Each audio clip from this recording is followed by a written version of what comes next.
বিসমুল্লাহির রহমানির রহিম। আসসালামু আলাইকুম। প্রিয় শিক্ষার্থী বন্ধুরা, যারা টাকা পয়সার সমস্যার কারণে বিভিন্ন জায়গায় প্রাইভেট পড়তে পারতেছো না, তাদের জন্যে আমি ফ্রি কোর্সের ব্যবস্থা করছি। তোমরা শুধু আমার ইউটিউব চ্যানেলে অথবা ফেসবুকে এটা ডাউনলোড করবে অথবা দেখবে, আর তোমার লাইক কমেন্টস শেয়ার করবে। কমেন্টসে উল্লেখ করবে যে তোমার কোন অধ্যায়ের কোন সমস্যাটা লাগবে, পদার্থবিজ্ঞান এবং গণিতের অথবা উচ্চতর গণিত যেটাই লাগবে আমি তোমাদের সলভ করে দেওয়ার চেষ্টা করব। আজকে আমরা নবম দশম শ্রেণীর গণিত বইয়ের অনুশীলনী 3.1-এ চলে যাব।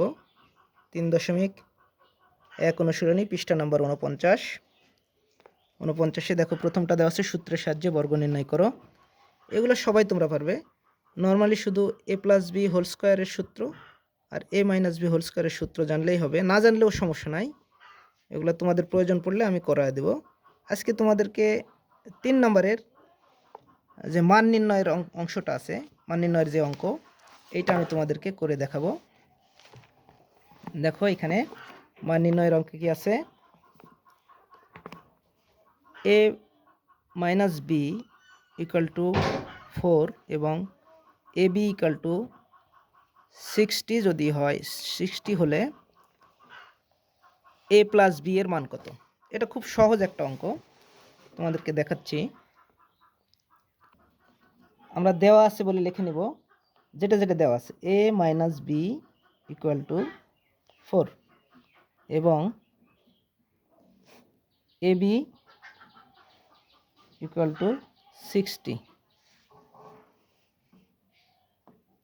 প্রদত্ত রাশি বলে লিখব। প্রদত্ত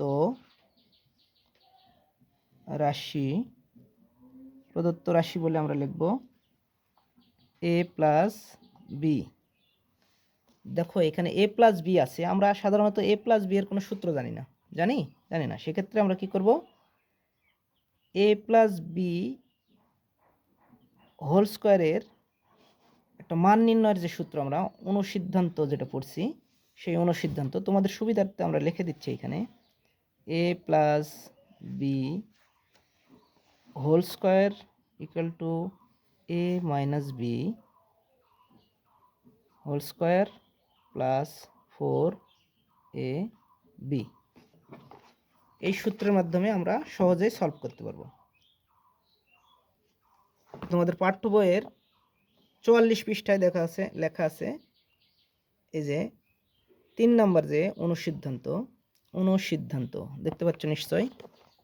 3 নম্বর অনুসিদ্ধান্তে সুন্দর করে দেওয়া আছে, এটা এই সূত্রের অনুসিদ্ধান্তটা দেওয়া আছে। এই অনুসিদ্ধান্তের মাধ্যমে আমরা করব সরাসরি সূত্র, কোনো টেনশনের কিছু নাই। তাহলে = আমরা কি দেব, a-b whole square plus 4ab। কেন দিলাম, দেখো এখানে মান আছে, a-b এর মান দেওয়া আছে, ab এর মান দেওয়া আছে, তাহলে আমরা সহজেই বের করতে পারবো। এখন বা দিয়ে দিই, অথবা এখানে সমান সমান দিলেও হবে, সমস্যা নাই। সমান দিয়ে দিলাম, দেওয়ার পরে এটার মান দেওয়া আছে দেখো 4, তার উপর হোল স্কোয়ার দিয়ে দিলাম প্লাস 4। এই এবির মান দেওয়া আছে 60।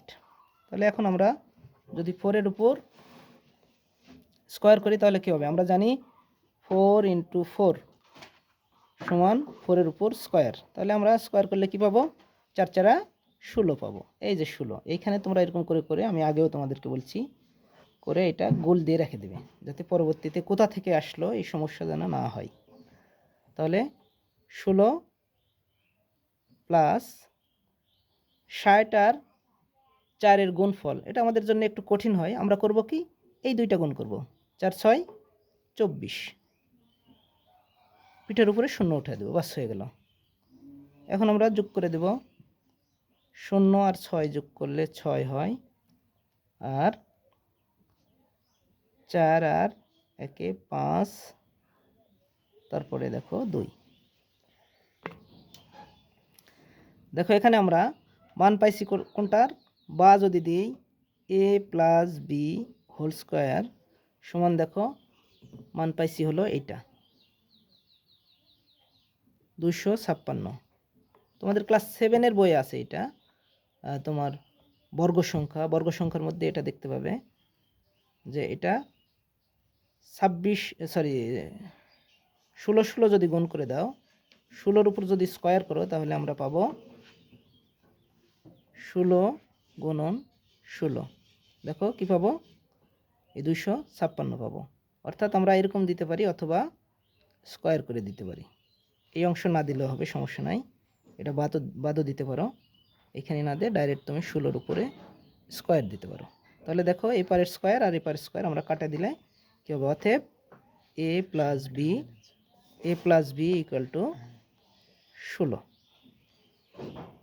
এই যে দেখো এখানে মান চাইছে, আমাদের অঙ্কে যদি ফিরে যায় a প্লাস বি এর মান কত, a plus b equal to 16। উত্তর বা এটাই অ্যান্সার দিলে হয়ে গেল, মান নির্ণয় করতে বলছে, এটাই অ্যান্সার। ধন্যবাদ।